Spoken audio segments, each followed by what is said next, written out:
A child dies by suicide. An individual is struggling with self-worth because of previous abuse. A parent's heart is breaking as they watch a child lose confidence because of a learning disorder. After a divorce, a mother is terrified about the future. Some individuals are more often acquainted with these types of stories than others. But aren't we all impacted by life situations?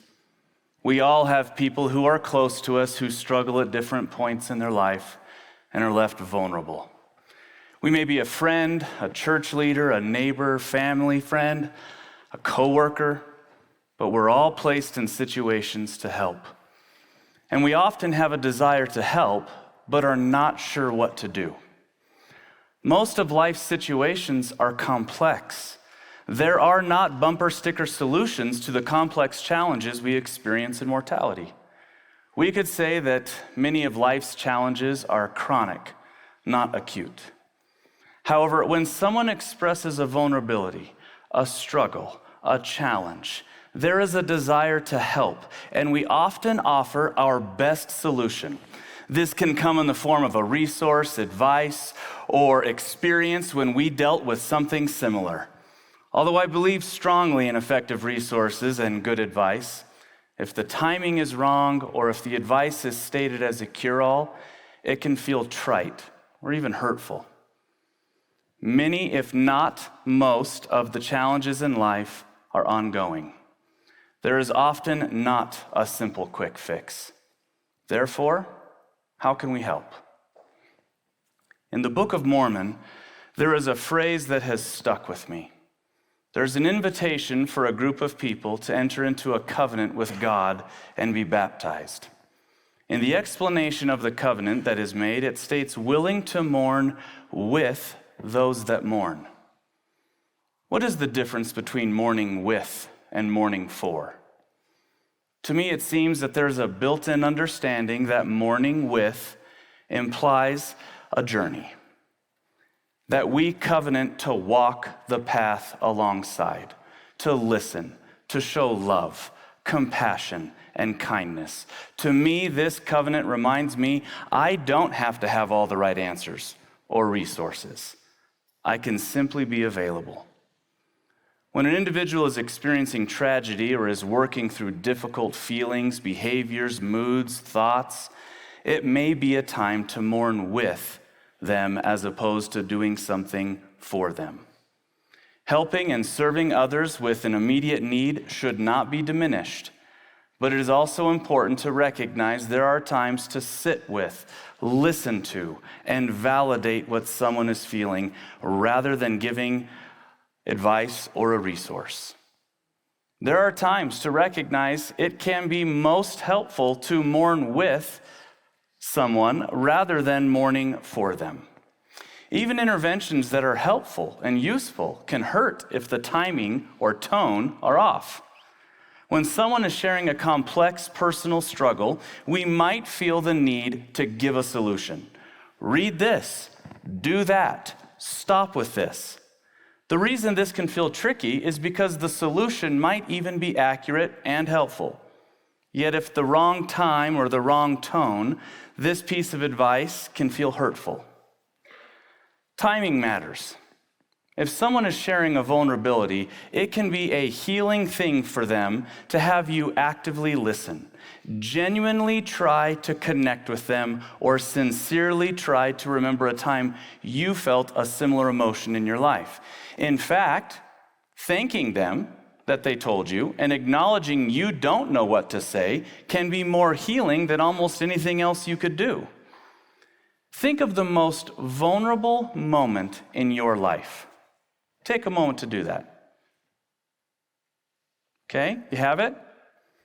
Think of those emotions you were feeling. Think about expressing that for the very first time to another person, and they hand you a manual and say, look in chapter 3. Chapter 3 might have great advice, but the timing could have been off.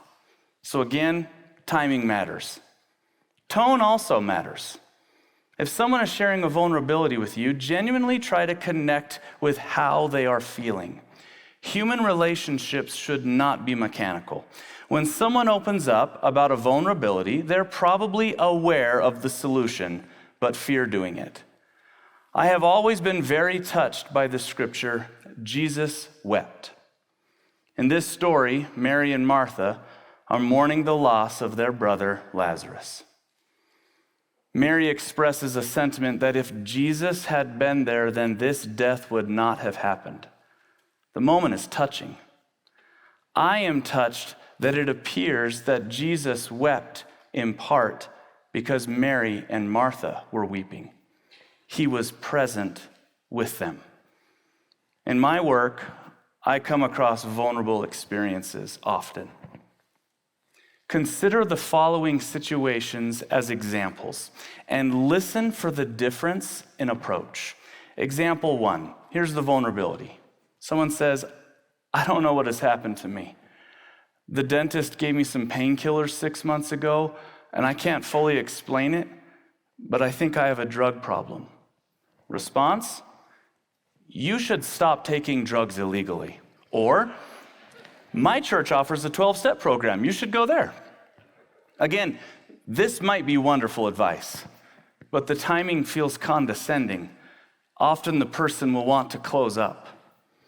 In most instances of which I'm aware, the person knows what he or she needs to do or not do, but is terrified about the situation.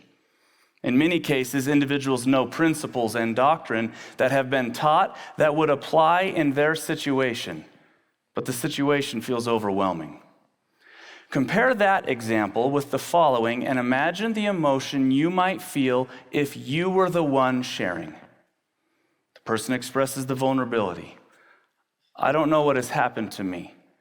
The dentist gave me some painkillers 6 months ago, and I can't fully explain it, but I think I have a drug problem. Response? Thank you so much for trusting me enough to tell me. I'm not sure what to say. Are you scared? Timing and tone can be as healing as a resource or advice, sometimes more so. Timing and tone can help us mourn with those that mourn, and not simply mourn for those that mourn. Complex problems often require time, so give it time.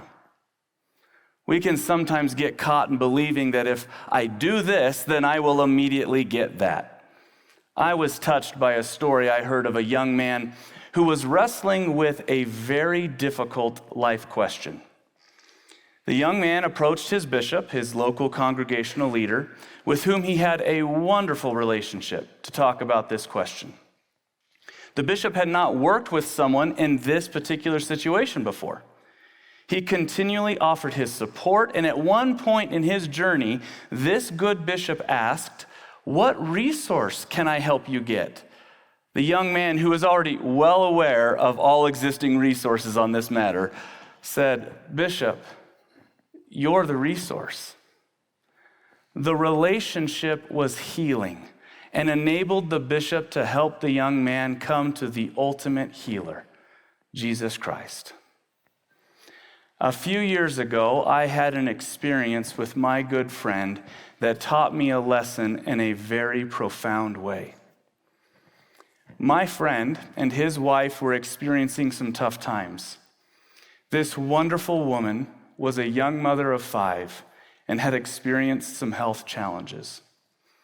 One Sunday in the middle of church, I was informed that when my friend went home in between church classes to check on his wife, he found that she had passed away. I left my meetings and rushed to his house. Along the way, I picked up another close neighbor. When we arrived, my friend's children were still at church and had not yet heard the news. It was determined quickly that my friend wanted his children to hear the news from him, and not from a passing comment, as the news was starting to ripple through the ward and neighborhood.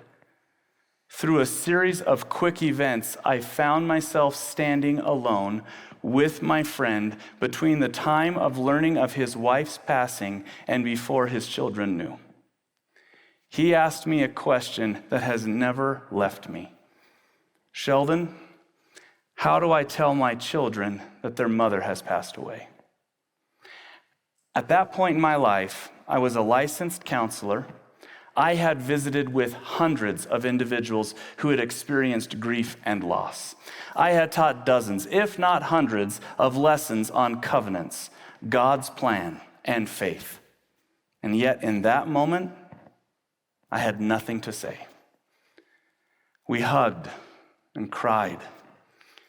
He didn't need a scripture, a resource, a pamphlet, advice in that moment. He just needed me to be present with him. I spoke with my friend before this talk. He told me that I did tell him something that helped, which shocked me a little bit. I asked him, what did I say? He reminded me that I said, there's not going to be a right way to approach this. I learned and relearned through this experience, there is a difference between mourning with and mourning for. So what's the take home? Whatever our sphere of influence, I hope we can learn to mourn with, walk with, cry with, wait with, listen with, and not simply mourn for those around us. Thank you.